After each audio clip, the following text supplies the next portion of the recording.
This is Valley View News. You have that same compassion, that same sympathy. Winnetka Food Bank is looking for new ways to help people during hard times. College is all about breaking boundaries and new experiences. UCLA is considering letting some students live in co-ed dorms. And the U.S. Supreme Court will review the legality of the new healthcare law. Good afternoon and welcome to Valley View News. I'm Myra Castaneda. And I'm Jack Bryant. The Obama administration has predicted the Supreme Court will uphold the new healthcare law. The Supreme Court said it will hear arguments on the Affordable Care Act in March and will deliver a decision in June. The decision will play a role in the 2012 presidential election. The biggest issue the court must decide is whether or not it is constitutional to force citizens to purchase health insurance.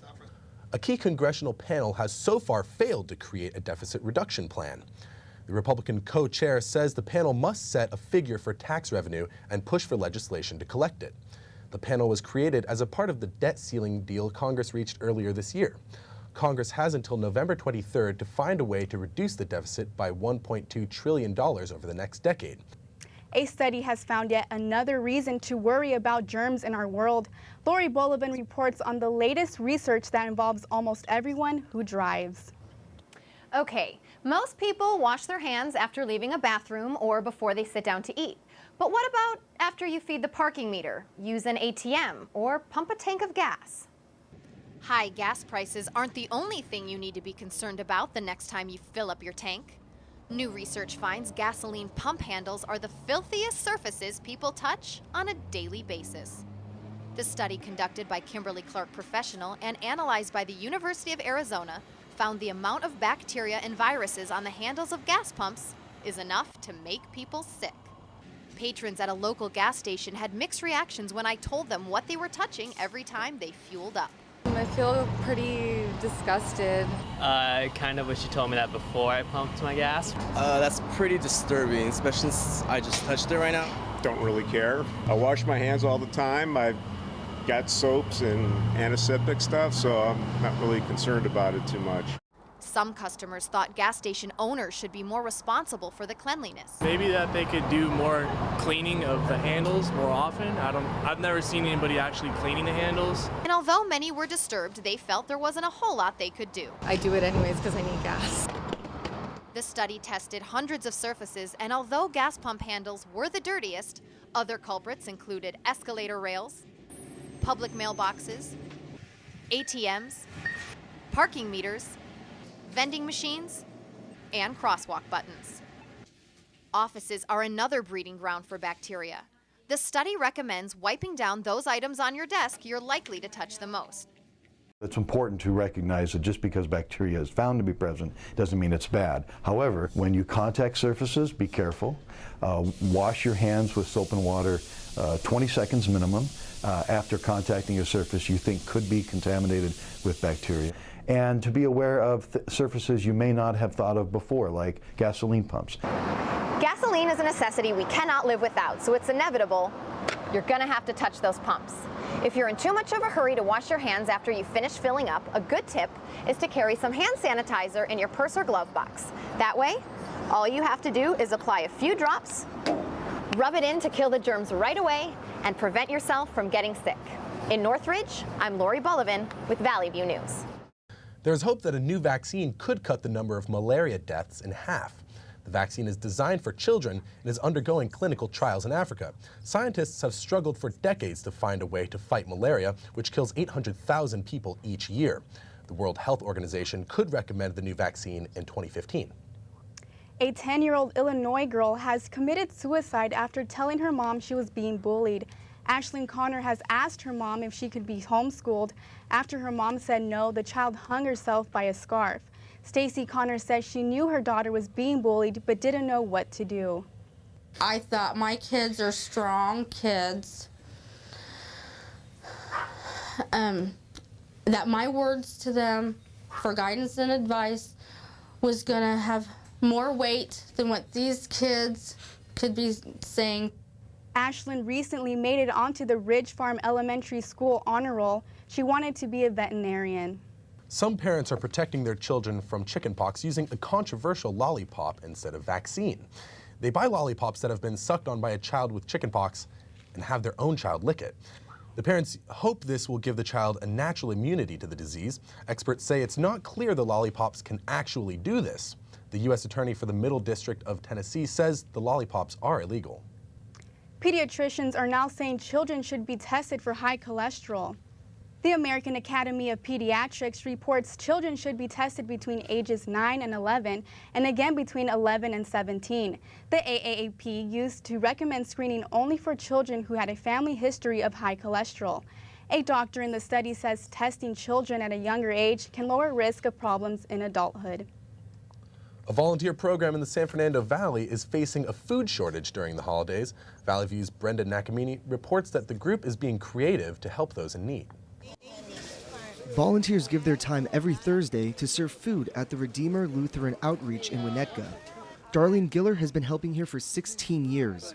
She says there's one thing that keeps bringing her back. The people. They're just precious, precious people. We love the people here. Can we watch? Lenora Hill serves food here for a different reason.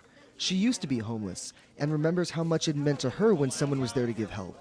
You have that same compassion, that same sympathy and empathy and love that others gave to you when you was there. Now I came back to give back, and it's a fulfilling thing. Serving meals isn't the only way the outreach program helps people. It also serves as a food bank where those in need can come and take food with them. They try to keep their kitchen stocked with items like bread, juice, and fruit. But the food banks are running low on supplies this year. Outreach manager Alan Barbe says they've had to get food from places besides the West Valley Food Bank to keep them from running out. If it weren't for our annual post office food drive and the fact that we're allowed to use the LA Regional Food Bank, things would be really a lot tougher than they are right now. Even with a thinning food supply, the outreach program finds other ways to help. They also give out toys and children's books. The center is meant to be a place where those in need can feel welcome, have someone to talk to, and get basic necessities. The outreach program is serving lunch to about 40 people today, but on Thanksgiving, that number is going to climb to over 100. But organizers say a potential food shortage isn't going to stop them from making sure everybody gets fed this holiday season. If they run out of food from donations, they'll simply have to go to the store and buy more. From Winnetka, I'm Brendan Nakamini, Valley View News. A CBS News report has accused House Minority Leader Nancy Pelosi of what's been called soft corruption. The report looked into lawmakers who reportedly bought stocks when legislation involving those investments was being discussed. Pelosi and her husband bought 5,000 shares of Visa stock in 2008. Within 2 days, the shares rose $20.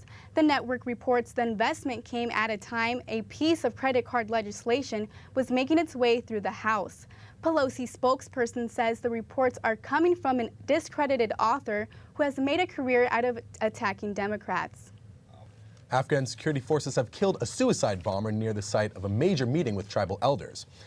They were to discuss possible peace deals and U.S. military involvement in the country. The conclusion of the meeting will likely influence Afghan President Ahmed Karzai's policies. The Taliban threatened to disrupt the event.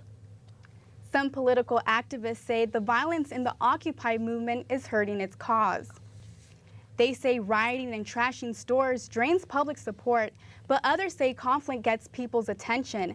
Many Americans knew little about the Occupy movement until 700 protesters were arrested for trying to shut down the Brooklyn Bridge.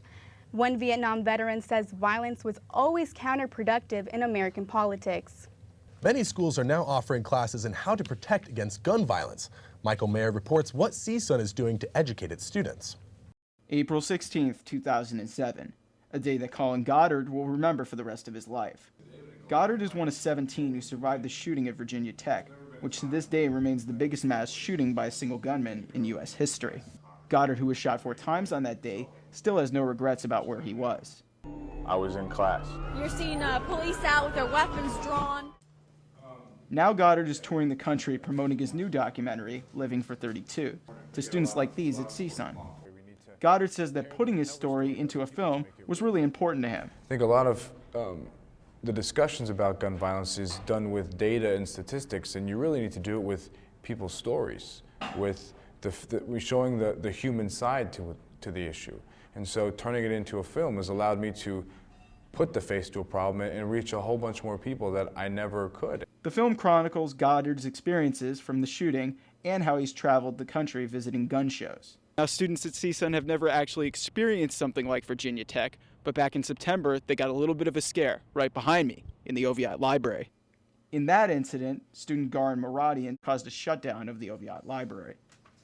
The incident has students like political science major Cody Cooper questioning whether or not the campus is safe from a potential gun attack.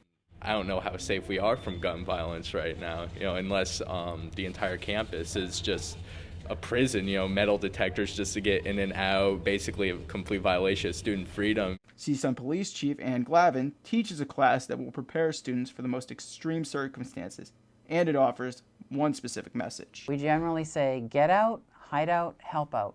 Michael Mayer for Valley View News. Up next, a recycling center and the effect it has on today's economy. Also, a legendary manager is replaced by the world champion St. Louis Cardinals.